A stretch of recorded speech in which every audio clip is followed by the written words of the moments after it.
Bonjour à tous. Dans cette vidéo, on va vous parler de tiers-lieux. Un tiers quoi? Bon ok, le mot peut vous paraître un petit peu barbare, mais c'est normal, vous inquiétez pas, on va revenir dessus.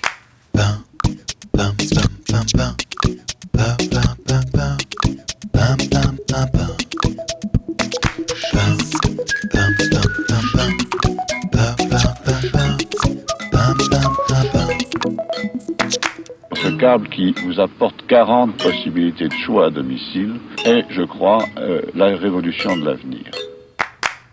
En fait, on utilise le mot tiers parce que ce sont des espaces qui se trouvent entre la maison et le lieu de travail. On va y trouver tout le confort du foyer, donc une ambiance assez chaleureuse et conviviale, et tous les équipements qu'on trouvera en entreprise, donc un environnement adapté pour travailler. Mais concrètement, comment ça marche un tiers-lieu ?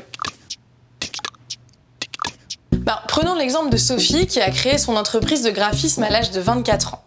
Elle travaille seule parce qu'elle n'a pas de salariés. Donc Sophie n'a personne à qui parler en dehors de ses clients, et à part son chat évidemment. Mais au bout d'un moment, il y a une petite routine solitaire qui s'installe et ça commence à lui peser sur le moral. Jusqu'au jour où Sophie va découvrir les tiers-lieux. En fait, elle paye un abonnement mensuel qui lui permet de venir travailler quand elle le veut sur l'un des bureaux qui se trouve dans l'espace. Elle a accès à du wifi, à une machine à café, à une imprimante et elle peut utiliser des salles de réunion pour passer des coups de fil, pour rencontrer des clients ou bien pour s'isoler quand elle en a besoin.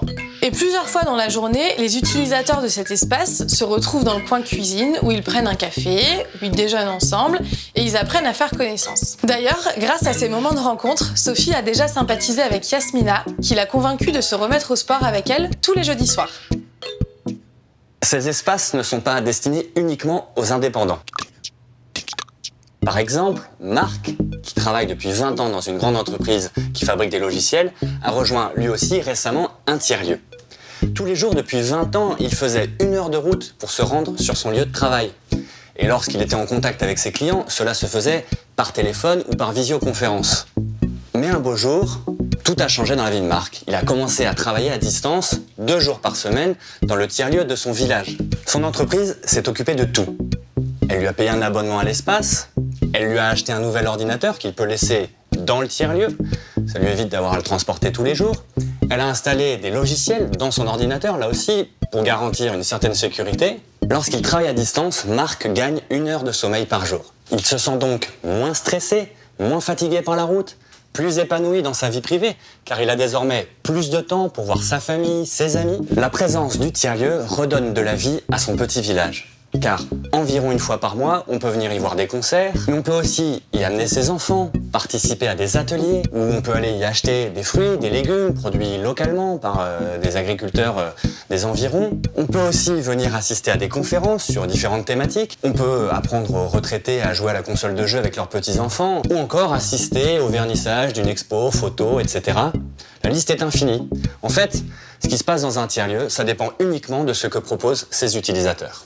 Et oui, car les tiers-lieux ne sont pas uniquement destinés au métier du tertiaire. On voit également émerger des tiers-lieux un peu plus destinés aux nouvelles technologies. Ce sont les Fab Labs, Denise va vous en parler dans la vidéo juste après, mais aussi des tiers-lieux pour les artisans, pour les agriculteurs et même pour les enseignants. Moi, je vais vous parler de Karim. Il a 35 ans, il pratique son travail de ferronnier depuis presque 10 ans. Karim fréquente un atelier partagé situé dans un ancien garage automobile qui est loué par une association, elle-même constituée de tous les artisans qui utilisent le tiers-lieu. Chaque personne dispose d'un espace de travail et d'un espace de stockage. Karim travaille aux côtés de couturiers, de menuisiers, de créateurs textiles qui donnent vie à leurs idées dans ce grand hangar partagé. Toutes les semaines, le tiers-lieu s'ouvre au grand public et propose diverses activités animées par les adhérents de l'association. On trouvera des ateliers manuels, des projections de films, des ateliers de jardinage, des concerts, bref, tout ce que les adhérents peuvent imaginer. Bien souvent, ces événements se terminent autour d'un verre de l'amitié, au café associatif qui est installé dans l'entrée du garage et géré par les adhérents eux-mêmes, en gros par des bénévoles. C'est l'occasion pour les participants de découvrir des métiers, de se réapproprier des savoir-faire, d'acheter des produits artisanaux fabriqués localement et de faire de nouvelles rencontres. Julien et Stéphanie sont maraîchers bio. Ils cultivent des légumes, des fruits, des plantes aromatiques et des arbres fruitiers depuis 5 ans. Au-delà de la simple exploitation de la terre, ils souhaitent transmettre leur savoir-faire et leur passion au grand public. En fait, ici, ce ne sont pas des bureaux que l'on partage, mais une terre agricole. Ils accueillent tous les ans des dizaines de woofers sur leur site. Des woofers, ce sont des personnes qui viennent apporter une aide volontaire dans les fermes biologiques, partout dans le monde, en échange du gîte et du couvert, et bien sûr, de l'apprentissage de l'agriculture biologique. Outre les woofers, le couple souhaite ouvrir ses terres agricoles au grand public.